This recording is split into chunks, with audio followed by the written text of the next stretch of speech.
What's the best advice you've received on a construction site? Best advice on a construction site. Quick, I guess it would have to be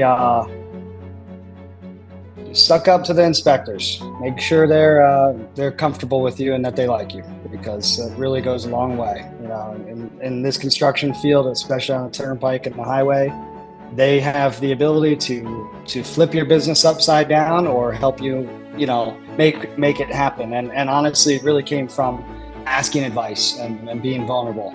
And so we've always said to any of the inspectors, listen, we don't know much.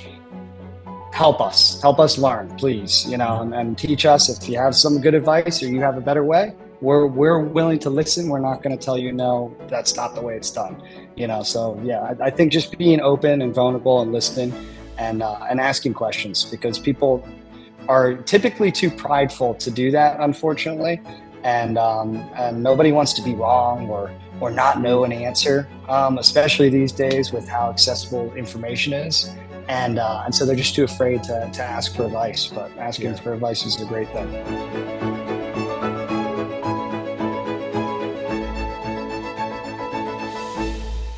Welcome, everybody. This is the next episode of the Construction MF'ers podcast. I am Scott Pieper, CEO and founder of Mobilization Funding. I'm excited today to bring a guest, someone here local to us here in Florida, Chad Fischman of Fischman Asphalt. He and his brother started this company. Both have come from other industries, and I'm excited to talk to you guys about why they thought construction was the right place for them. Chad, welcome. Thank you very much for having me, Scott. Really appreciate it. Oh, it's my pleasure, man. It's my pleasure. I want to do a couple things. I want to dive right into how you guys got into the construction industry. But before we do that, just a little perspective, can you just give everybody a little idea of like your business, you guys started it, what you do, just so everyone can kind of get a lay of the land real quick. And then let's jump into how you guys decided to jump into construction. Yeah, so like that, my brother and I started Fischman Asphalt. I guess really kind of opened the doors on this part of our business around 6 months ago to a year ago at this point. Prior to that, we also run two other businesses. We run Palm Beach Grill Cleaner and Fischman Outdoor. And one is a construction company and one is a outdoor barbecue grill cleaning company. So we're glutton for punishment, I guess, and stress ourselves out and just add more to it constantly. So we're running three businesses, and they're all very uniquely different, but all within the service field and outdoor construction field to a large extent. So yeah, it's I analogize that to like it'd be like having different service lines within a business. If you had like a residential service line that was handling like service calls versus commercial of any kind of scope or spec of work, it's good balance between the three. You're just doing it in different businesses. Yep, we're just having to stay awake 24/7 to run it all. That's yeah, fun. Well, you get to do that for a while. Yeah, you got to do that. Yeah, for sure. Never ends. One of the things I think is coolest about your story is, most people know you worked at Raymond James. You were a certified financial planner that left that industry and went into the construction industry amongst the others you're in. Can you talk a little bit about that? What brought you to do that? Yeah, it's a great question. Yeah, so I grew up in Jupiter, Florida, and I ended up going to University of Florida for college. And at that point in time, I, like most kids in college and parents that guide their children in a certain direction, you have a choice. You're either becoming a doctor, a lawyer, finance, accountant, or a marketing person. And at that point in time, I went the direction of being a financial advisor, and just in the finance major realm. And after I graduated college, I got this opportunity to work with Raymond James, which is a great company. And I quickly realized that although I was growing rapidly and it was fun and exciting on the way up, I started to experience the tough times of being a financial advisor, which is that you're open to a marketplace that's completely out of your control, and you're open to the whims of the stocks and bonds. And when you see somebody's portfolio fall by a few $1 million in a day, it makes your stomach turn. Yeah. And so, it kind of for me was a point where I said, this just something about it just doesn't sit right, and I want to be more, out there and pushing to go get business versus waiting for it to come to me. And so I think, you know, most people think that construction's dirty and it's terrible. You don't want to work in outdoor Florida heat, and you don't want to do that job. It's not something for a professional to be involved in. Excuse me. However, I started to realize as a financial advisor looking for clientele, I'm big into boating. That's kind of my passion and history. Grew up on boats, living on boats for months at a time, and traveling the state and countries and so on and so forth. And it was interesting because as a financial advisor, you're looking for people with money. That's your one goal. Either somebody that when you're young, that's tough because you're coming out of college. Hey, give us all your 10 best leads, and then you're probably going to leave the business, and we'll keep those accounts, here at the firm. But you're either waiting for parents to pass away and the kids to inherit money, or hopefully they have a windfall and they do really well. I was fortunate enough to partner on some accounts with a big advisor, but it didn't sit right with me to kind of wait around for this big windfall. And while I was trying to push and look for business, I kind of wanted to start with the why. Simon Sinek has a great book written about that, and it was kind of about why Apple computers sell so well versus Microsoft, and it's really excuse me, it's really the why. It's not what, the capacity is the same, etc. But the why is important. So I looked into going after clients that were boaters, in this unique little niche that I was passionate about. And in doing so, I started finding out who the owners of all these boats were that, had a lot of money in the marketplace. And it was never the financial advisor. It was never the lawyer. It was never the doctor. It was almost 100% of the time somebody in construction, whether it was in wholesale manufacturing of steel beams or heavy civil industrial, construction work. And it just really dawned on me at that point in time that it's okay to be doing a dirty job, as the world sees it.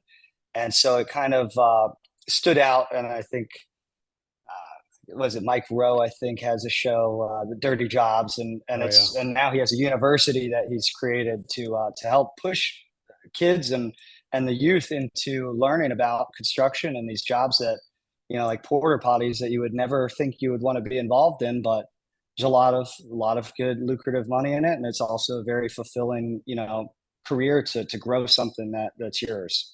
And so that spawned me into say, you know what, I think it was a boat. I was looking at a fishing tournament, and I saw a boat named Wave Paver, and it's this 80-footer sport fish that was $15 million. And of course, what do? They pave roads and do industrial construction and heavy civil stuff.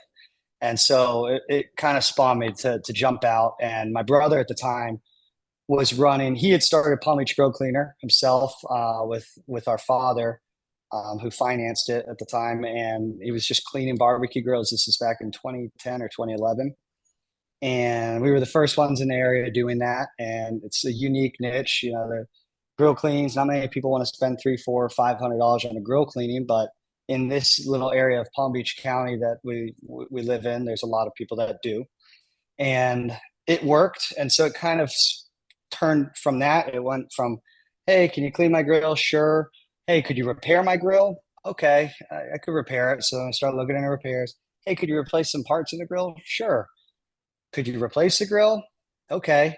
Well, in order for me to sell those grills, I have to have a showroom and to display them. So I'm building an outdoor kitchen in order to display it. So I might as well start building outdoor kitchens. And then it, jumped from there to outdoor patios, pergolas, pools, pavers, you name it, full outdoor construction. And my brother and I both got our CGC licenses. So that kind of propelled us to move forward with that side of the business. I And love the way so, you tell that story too, because my remind me of my dad. I used to always be fascinated with a car or something that, I grew up hmm in a small town in upstate New York. Like my okay. idea of wealth then compared to what I've Yeah. aware of now in Florida is totally Yeah. different, right? And so Absolutely. whenever I'd ask the question, hey dad, what do they do? What does that person do? What do they do? What does he Yeah. do? And my Yep. dad always had the same answer. He goes, they own something, son. They own something. Yeah. And Yeah. it Yeah. always resonated It's with true. me. Um, Yeah. he never said to me, and my dad was a construction contractor. He was a commercial glazer in the glass and aluminum Okay. business. And so it never Very resonated with cool. me where he would say, like, oh, he'd always say they work hard, and they probably Yeah. they work hard and they probably own something, son. That was the question. Sure. That was always what it was. And Yeah. but he never said, "Oh, they're a doctor, or they're a lawyer." Yeah. He wasn't that Yeah. answer. It was always work hard, Sure. something. And so we Yep. hear you say that, it makes sense. But what I love about that story is you're right. We are trying to attract the youth into construction. I think the stigmas hmm that are put on construction, that it's a dirty job or that it's someplace you only go if you can't make it in some other path, like i.e. college, Yep. doctor, finance. I Sure. mean, you're exact. And the truth is, you're going to be more fulfilled, or you'll have just as great of an opportunity to be fulfilled, make as much or more Absolutely. money than you would do in any other field like that's out there. Yep. Absolutely. Yeah. There's a lot of gratification in construction, and depending upon which, part of the construction you're in, um, it's like mowing a lawn. It's instantly just like, it's so beautiful. You feel accomplished with something. Mhm. It's something tangible. And that was definitely not the case with watching, Apple stock go up and down on a daily basis and discussing that stock. But it's, it's one of those scenarios that my wife's a school teacher. Well, she's not right now. She's a mother of our two young children, but and that's her full time job right now. But she'll go back to teaching, and it's shockingly, rough the income that teachers get paid, and especially in Florida, it's minimal. And for how much they do, it's pretty wild. And then I started explaining to her, well, this guy, he runs an excavator. He's getting paid around 115,000, to just run that excavator. And it's just, like, what do you mean? He's got no education, no. Yeah, but he operates it well, and he's been doing it since he was 18 years old. So, he has a skill set that Yeah. adds a lot of value to the fact that you have internet in your house right now because somebody's laying those fiber optics lines out there, and it's a major part of our infrastructure, and there's a lot to be done, so it's See, pretty and I cool think industry. that part's so cool because like the kids in high school today, what they've been programmed with and what they've been told, it's not their fault. They just didn't know, and they just say, oh, let's go be a teacher, go be a Sure. psychologist, go be Yep. sociology, marketing, sales. You go to get all these degrees, it costs you hundreds of thousands of dollars or Oh man. a Yeah. hundred at max. Yeah. And then Yep. to get to a path to even make $100,000, some of it just straight out doesn't exist, or it might take a decade. Yep. And so here you are. Absolutely. Whereas if at that point in time, like you could, okay, I'm going to get on an excavator. Well, these excavators aren't the same things you think they used to be, right? There's like a lot of No. technology in them, depending on Tons of what you do, technology. there's a ton of Yep. technology in it. It's not like you Absolutely. could just climb in and it's a gas pedal and a steering wheel. You have to do No. something that is perfectly level. You can't destroy stuff. Yep. It is a It's $115,000 not job. easy. Yeah. And you go It to is tell somebody 100%. that, and they're like, wow, okay, 115 grand. But we don't tell any Yeah. of that. So those are the stigma No. stories that I keep talking about. And I know others do too. Yeah. And there's plenty to do. But that we need to tell more of to communicate these messages so that we can Yep. attract some of the best talent. And then while I'm at it, we do need to fix the teacher's salary too. The fact that the government thinks it's okay to Oh yeah, it's spend crazy. all the dollars they do on all the things they do, but yet the teachers and the Yep. people educating our youth are getting paid some of the least amount of dollars Pennies on the dollar. makes Yeah. no sense. And so you need to bring the best talent to where we're going to help our kids. And that Sure. teachers are right there at the epicenter of that. And so Absolutely. that's probably That's for a a major different part of it. day. Yeah, that Yeah. conversation might be for a different day, but you are Yeah. No, absolutely. spot on.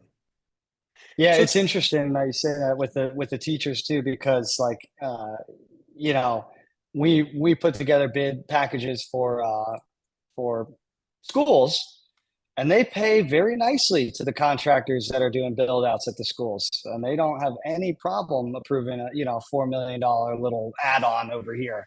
But it's definitely interesting when you see, it's typically based upon infrastructure things. It's a new park is going to get a lot more funding thrown at it than just maintaining the old baseball park, for Palm Beach County down the street. And it's just the nature of finance and pulling funds into the government. But Yeah. We've seen a lot of transformation in people wanting to get into the construction industry. I'm involved with a couple organizations, and one of them they do every year they do an annual event where they essentially bus students in from all over the place into this like rodeo grounds in like Davie area, and they have all these contractors bring their excavators, their rollers, their front loaders, and they just have the kids get up in them, and they're high schoolers, and feel and touch and see and give them a little bit of a background education on what they could be doing, and that there isn't just this one route that you have to go. But there is no trade school on that. There's trade schools for plumbing, there's trade schools for gas, work and things like that. But there's no trade schools for being an operator for heavy machinery that specifically does FDOT paving and roadway work.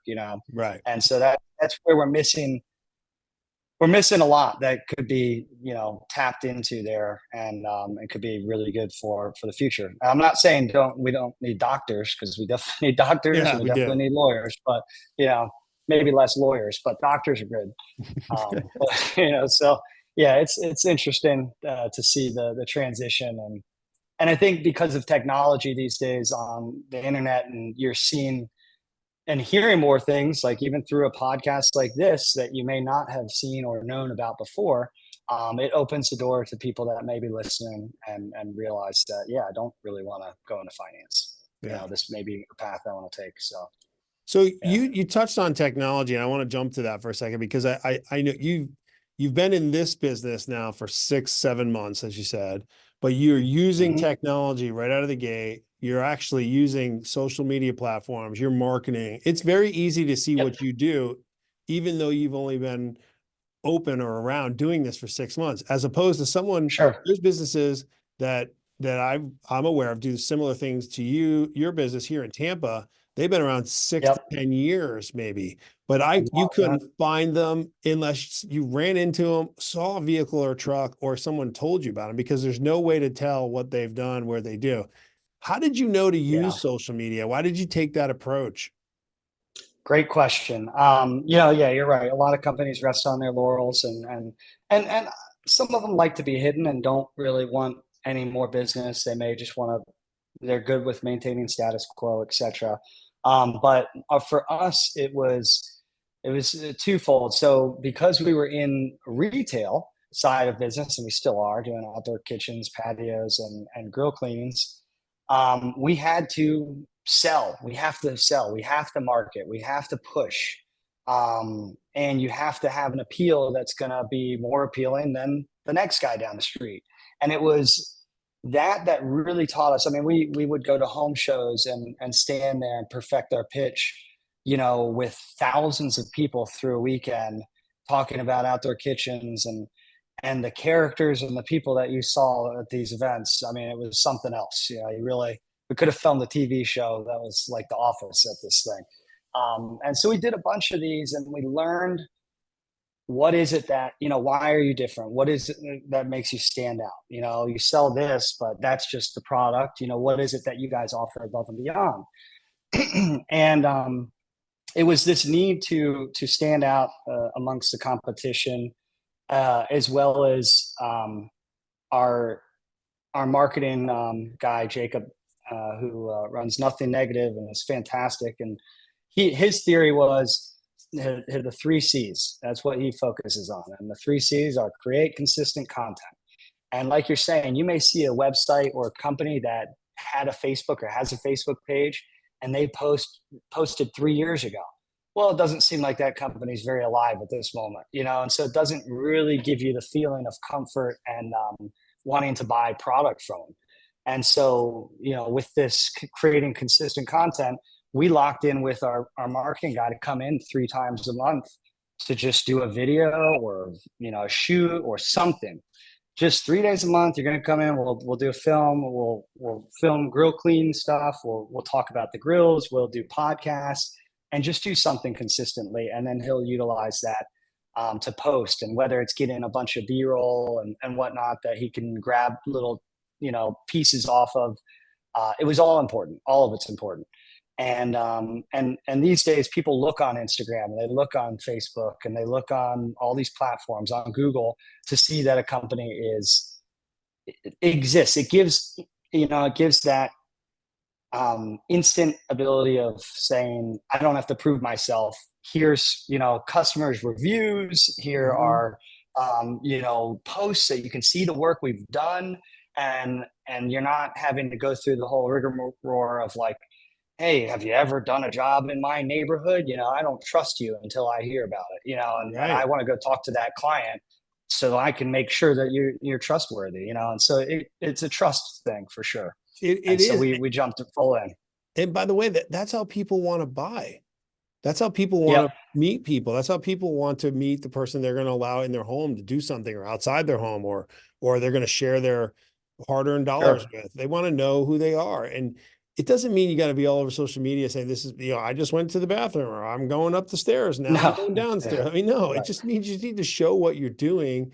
And then you got to be consistent when someone actually meets you. You have to be genuine. It can't be just all for show. So you should 100% just be totally candid. I mean, if you trip out of the way on your way out of the truck, that's all right. Don't even cut it. Just put it out there. Like everybody trips, I'm over exaggerating, but absolutely. I mean, you want someone to have a genuine feel for who you are that is extremely consistent with who you are, because there's nothing 100%. Worse than all show. And then you have someone actually meet somebody, and we've all been there before. You meet somebody and they're completely different, representing something completely different than what you thought there was going to be from what the image they gave you. 100%. And that's a deal killer for anyone. It is. Yeah. I mean, you've been doing this podcast for a while now. I mean, you probably see for us, I should say that we were never looking to get 20 million followers, with our outdoor kitchen business or our asphalt business. Asphalt's only so, intriguing. And we know that, but I think we've still noticed that people may not like our page or like our post, but they may go and check it to see that we exist or that we're real. And it gives that authenticity to us and our company. And I'm sure you've probably seen the same thing. You don't necessarily get a direct, hey, I'm calling you because I saw, your podcast on this topic, but they may have watched it and they may have listened to it, and it may have built your credibility to some extent. Kind of seeing the same thing, it's been interesting to get these little, hearsays of how they found out about us. And it's come from different things like this, Well, you touched on two things. One, I absolutely agree with you. Everything that we do is for our customers' experience. And that includes prior to them ever being a customer. So if you know that your customer or potential customer would want to know who you are prior to making a phone call or taking their time or figuring it out or asking questions, then you should have something somewhere for them to be able to take that journey if you truly care about them. Sure. Yeah, and I think the second thing is you need to be, if your intent is for them and not for you, like you mentioned, having 20 million friends. Candidly, when someone told me I had to first get on camera and do this, it was like, made me sick to my stomach. I don't have Facebook. I wasn't on Facebook. I don't like it.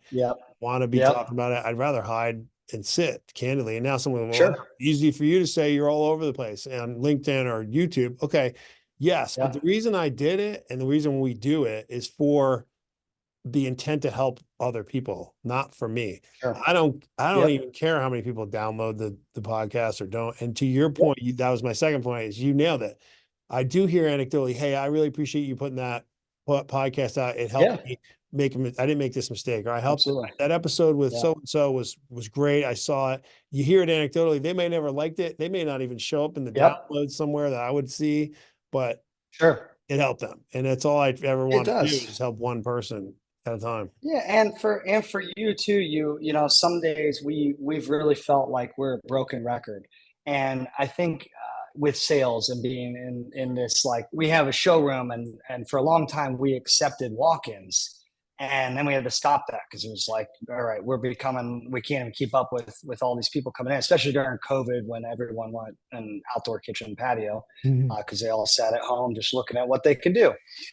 But it became something where we didn't want to drop our level of service and get short with people and be rude and be tough to get along with in the sales process. So we decided to do the videos and to create, you know, like that. We went around the showroom and said, let me give you a little information about this grill, the same way that we would do it as if you came into the showroom and met with us. And so we did it, and we're like, well, here's a way for us to replicate, you know, to just, you know, make a larger amount of mass people that we can hit with this. Or if a client wants to take a look at it before they come in, we had people come in and they're like, oh, I watched this. You were explaining how this grill, it would light on the one side, but then you didn't have to use this burner. And that was so cool. No, I like it. Let's go with that one.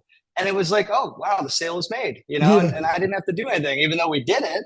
You know, I just didn't have to do it with each and every person. So, like I said, you kind of sound like a broken record every day, my brother. And we listened to each other because we're sitting there. You know, our offices were in that space before too, and so you just be listening to each other do your pitch, and it was like, oh my gosh, here we go again, back to the igniter on the grill. You know, and how this grill works, and so we said, let's try to figure out a way to replicate this and make it easier. So before we would have a consultation, after we stopped allowing walk-ins, we said, hey, we'll schedule a meeting with you.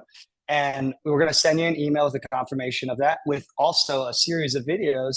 Feel free to take a look through them. It's the same thing you're going to learn in our showroom process, but it does help expedite things if you're wanting to or you're short on time or anything like that. And so then all of a sudden people start, you know, checking out these videos, and it made our systems go that much more efficient. And that's kind of back to your point at the beginning of this, was using technology to make efficiencies and systems and utilize it to your advantage. There's so much capability now. It's unbelievable. You like that. Our company, we started working on the asphalt business about 2 years ago, but we officially got our equipment 6 months ago. And so there wasn't any paving being done before the paver was here. And Right. so it was a long wait for machinery, but we had been planning it out and how we were going to roll into it. And we we just saw that there was this ability to take what we've learned in retail, where it's really tough to sell and really tough to get yourself out there against competition because everybody's really good at marketing themselves, and go into this industrial, heavy civil type of the side business and commercial work where nobody advertises themselves, where they don't even have a website, where you can't find a phone number to them anywhere, and take something and build something that may have taken you 2 decades to build. You could do it in 6 months, a year, because of your ability to create this trustworthiness online prior to anyone knowing who you are and having to get you as a referral.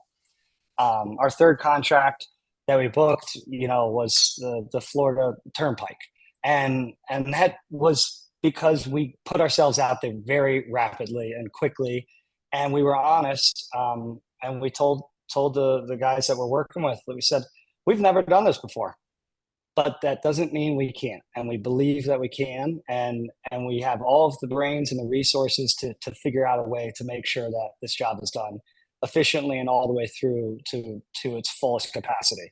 And because that's how we did our other businesses. And it's different in this business on the commercial side, because so many guys just walk away from jobs and they're like, this isn't worth it anymore, I'm leaving. It's not who we are.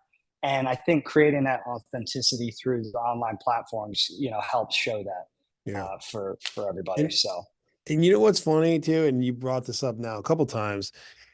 But when you do this or anything really with the intent to serve the people that you're going to try to work with and help them first, Yep.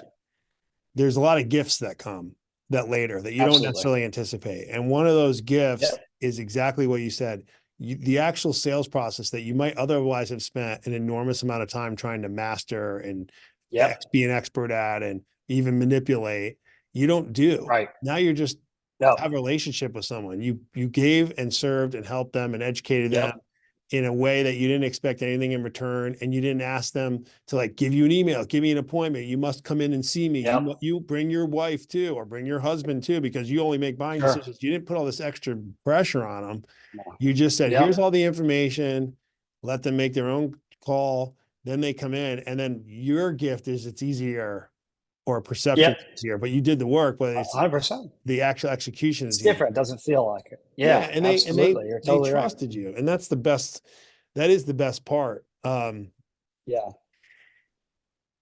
Let me Yeah, transition to another piece here. You know, there's a tremendous amount of, you talked about commercial construction, and you're right, and the retail side, and there's a big difference. But in commercial construction, a very large number, some say as much as 40% of the workforce in the next 10 years are going to leave. They're going to retire.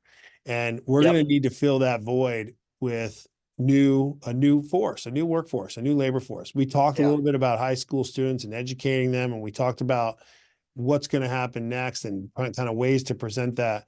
What are some ideas that you and your brother are doing for your business to bring new talent into your world? And how do you think some of those activities can actually be pushed out to the industry as a whole? Great question. 100%. You're totally right about that. There's definitely, as we've heard, shortage of employees, shortage of employees, shortage of employees, and everybody's just picking out of the same pool of guys, and they're just hopping around from one to the next and looking for the greener grass. And our whole thing was when we got into outdoor kitchens.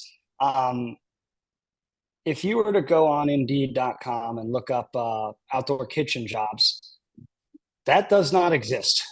There is no outdoor kitchen builder, right? There's a lawyer, there's doctors, there's headhunters, whatever you want to say, but there's no, hey, I'm looking for an outdoor kitchen construction builder. It does not exist. We do TIG welded aluminum framework. Most people don't even know what that is or how it's done. And so it's a very customized specialty field that we had to figure out. Number one, well, Corey and I did it all ourselves first, and had a couple guys working with us, and we were learning it all together. And at that point in time, we said, you know what? Let's just train everyone up from here. And so, because you have no choice, it doesn't exist. So we'd pick out guys, young kids. We took in guys that were 18 years old consistently, and train them and said, listen, we're giving you a great opportunity. We'd love to have you here. Construction is a great field to be in, but we wish you the best in life. So, I know you're starting here now. We want you to succeed. And so this may be just a starting point for you where you jump into some other construction job, or maybe you go back to school or whatever it is, but don't discount this as a career path, because it truly is.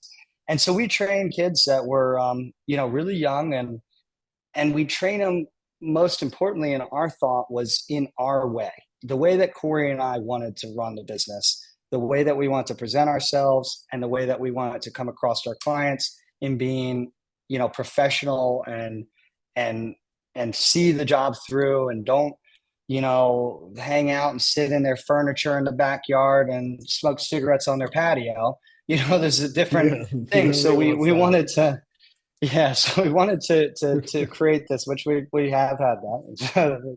That's the only reason I know that, is because we've had that call come in. But they're on the Chase Lounge right now.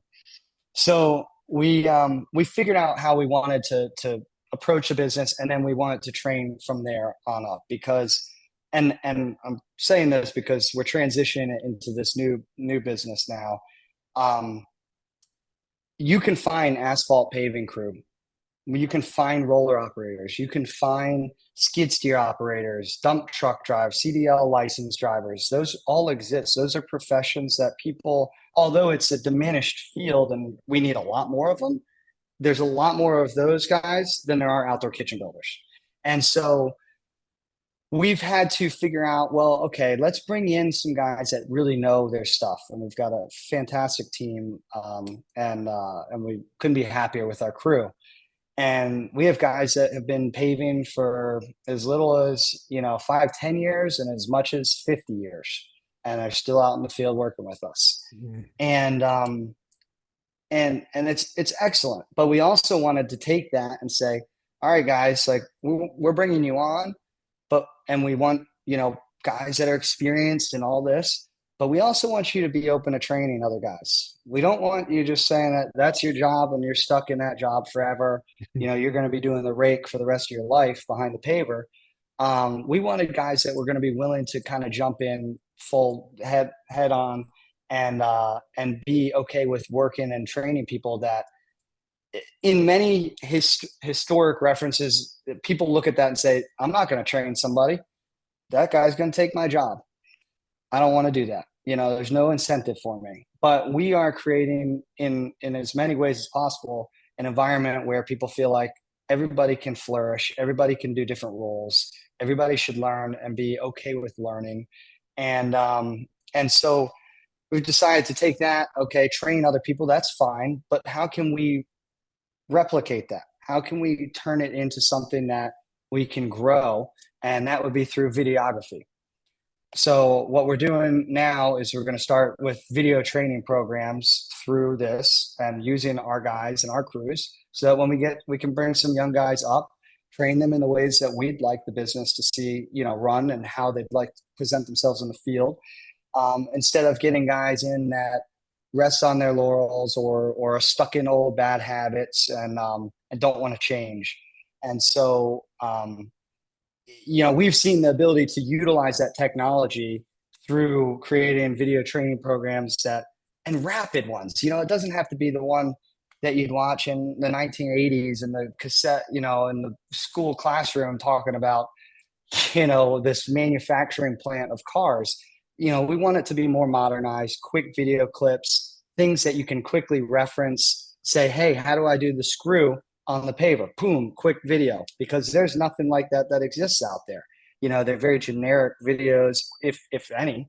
And so we want to keep that in-house and be able to grow our guys and our crews by being able to be everywhere without being everywhere. Because Corey and I can't be everywhere, and our crew can't be everywhere teaching and hand holding the whole time for everybody. So it's the handhold. So how have you guys incentivized or made feel comfortable the leaders or the supervisors to teach and train their replacement? Or if they think that, it might be their replacement, how have you made them feel comfortable that it's not about that, it's actually about the whole team? What have you done? What are the pieces you put together? Big part of it just being genuine and being different, and Corey and I are out there in the field. We're working the paver with them if they need us. We're talking to inspectors. We're there at 2 a.m. on the turnpike, and then we're back in the office immediately thereafter. I did not sleep last night. I didn't sleep the night before. I didn't sleep the night before that. I'm running on 72 hours straight right now. And that's okay. It's part of what I think, a leader or the owner of the business, when you're in this time period that you need to do everything you can to keep and grow, then you should all hands on deck. And so to me, it's number one about being genuine and making sure that people feel comfortable in their roles. And I think when we've hired, they've known that, and people have recognized that right out the gate. This isn't your typical paving company. Most asphalt paving companies are, $100 million plus companies. You don't see the owners of them. Doesn't exist. They're either smaller or massive, and right. And some of them are swallowed up by publicly traded corporations, and you're just a number.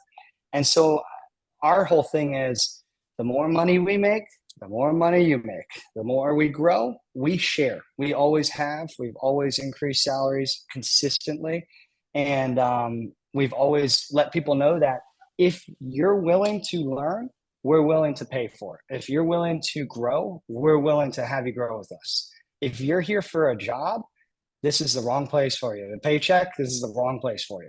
That is not how we like to run. We like to run that people are passionate and want the Fischman name behind them and want to be some part of something that's different. That's not just your job. So I it's thought been for a important second, for us to teach them. yeah, I thought for a second you're like, look, if you want a paycheck, we are not the right place for you. We don't pay people here. We only bring people. Yeah, Like, it's just out of I was looking passion only, happiness, just right? passion. We do everything for free. No, I'm just kidding. It was funny the way you Yep. said it. I was setting up for it. I Yeah, was like, he's setting me up for a joke for a second. It was the that's thought. good. Yeah, no, So so it's been really cool with that. It's been it fun. it is, and that's just a good sign of your culture and the way you guys think about doing it. The way you approach your customers is going to be the way you approach your team. The way you approach your team Right. is the way you approach your customers. And so I think it's so important for people to think about that in the construction field. Think about the best places you go to work. The best companies you go to purchase from, the experience you have, the differences, whether it's the local hardware store or your local Home Depot or Lowe's, do you get a Yep. feel for them? I've been to lots of Home Depots. You don't have the same feeling at every one of them all the time. There's definitely a difference between Lowe's and Home Depots. There's a whole nother Sure. difference between the local true hardware store owned by Yep. franchise. The Ace or whatever it is. Yeah, Yeah. or Ace. Yeah, no. Yep. And I think as you think about that, those same experiences should be pushed into your construction business. It doesn't have to be just because this is how it was, or just because you Right. need to attract this new talent. You need to bring new people in, and the people that feel great about spending their dollars other places, you can apply those same principles. And you just outlined Sure. a bunch of them. And I think people should really go back and listen to that as a new approach coming from a non-traditional background into construction. And Sure. the success you're having, I think, has a lot of direct ties to that fact. And I think it's important. That's why I wanted you to tell that story. So Yeah. I'm going to transition to what we like to call like a rapid fire section, All right, let's do it. rapid fire section. And I'll give you these 5-6 questions. And I kind of want to hear your advice just off the top of your head, what your thoughts are. Are you ready? Okay. Let's All go right. for it. What's the best advice you've received on a construction site? Best advice on a construction site. Quick, I guess it would have to be suck up to the inspectors. Make sure they're comfortable with you and that they like you, because it really goes a long way. In this construction field, especially on the turnpike and the highway, they have the ability to flip your business upside down or help you, make it happen. And honestly, it really came from asking advice and being vulnerable. And so we've always said to any of the inspectors, listen, we don't know much. Help us learn, please, and teach us. If you have some good advice or you have a better way, we're willing to listen. We're not going to tell you, no, that's not the way it's done. So yeah, I think just being open and vulnerable and listening and asking questions, because people are typically too prideful to do that, unfortunately. And nobody wants to be wrong or not know an answer, especially these days with how accessible information is. And so they're just too afraid to ask for advice, but asking for advice is a great thing. That's a great one too, because what you just hit at is the inspectors. What they want, they don't want to inspect every inch of everything. They just want to come out there and know that they can trust you.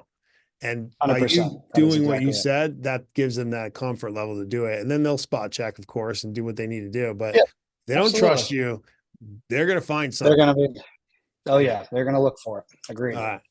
What's your go-to safety tip for newbies? New folks into construction, what's your go-to safety tip? You got to keep your head on a swivel, and that, in the field that we're working, especially at night, because most of our shifts are at night, you're out there with a milling crew that has 10 guys. You're out there with a striping crew that has a few guys. You're out there with the inspectors, the superintendents from other companies. There's 40 of us out there, 30, 40 of us out there. It's really to not only look out for yourself, but look out for your teammates that may or not even be in your company. But when you're out there together, you're a team, and it's crucial especially on the public roads, to pay attention and keep everybody's head on a swivel and watch out for everyone else as well as yourself. Yeah. So I'll give you three a lot of crazy stuff. projects. I'll give you three projects and you tell me which one resonates most to you. A skyscraper, a bridge, or a tunnel? I'd say a tunnel. It's interesting. I thought the same thing when I was going through these questions. I'm like, tunnel would be scary and cool at the same time. It's a very, it is a very difficult, incredibly complicated engineering project to do, and it's really neat, but it is wild to see how those are constructed. The boring capacities that we have these days is amazing. Amazing. What do you think is the most underrated skill to have in the industry?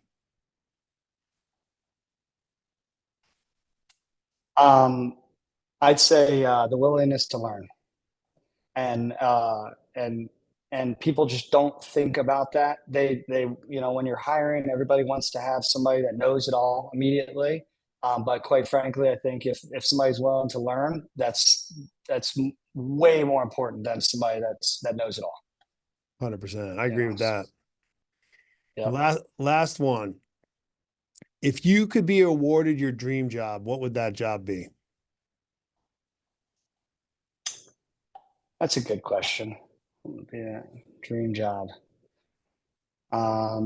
Sitting on a boat in the Bahamas. No, no. That sounds like a Dream job vacation. would probably be, yeah, exactly. Would probably be honestly heavy mainline roadway work. From here to Orlando, for both I-95 and the Turnpike. That's cool. Yeah, it's big stuff. Well, Chad, I really appreciate you jumping on and going through these. I think what you've shared, I think a lot of people can pull from that. So tell everybody here how they can find you, how you can resonate. If folks, you've passed a lot of knowledge on, I think certainly people could grab. How can folks help you and how can they find you? Yeah, sure. We're located online on Instagram, on Facebook under Fischman Asphalt. You'll find us through all sorts of platforms. You can find us on Google. Feel free to reach out to me directly at chad@fischmanasphalt.com. Our phone number is 561-203-9775. If you have any questions or thoughts on getting into the industry or just in general questions on whether it be grills, patios, or asphalt paving, feel free to give us a call. We're willing to speak to anybody. And we can do it at 2 a.m. as well. So we've got no problem with the midnight shift. I love it. I know. I was wondering how you ended up in a midnight shift, but that's going to be probably not necessarily in someone's backyard installing a kitchen, but that probably is more asphalt. Yeah. No, they close the neighborhood gates at those hours. That's for sure. Right. Yeah. Well, I appreciate it very much, Scott, and it's been really informative, working with you on this podcast. And wish you guys the most success. Well, thank you, man. I think having great guests like yourself is only going to make that easier for us. So I look forward to having people get out, share it. Thank you. And speaking of sharing it, everybody, if you've gotten any benefit at all from this show, please share the episode, share it with your friends, click subscribe, follow myself on LinkedIn, click on Mobilization Funding on our YouTube channel, and follow my friend Chad Fischman Asphalt. We'll provide all of his information here in the show notes, and you can click on his website, follow him, and give him some support. Good love. Thank you all. I wish you guys the best, and God bless you. Take care.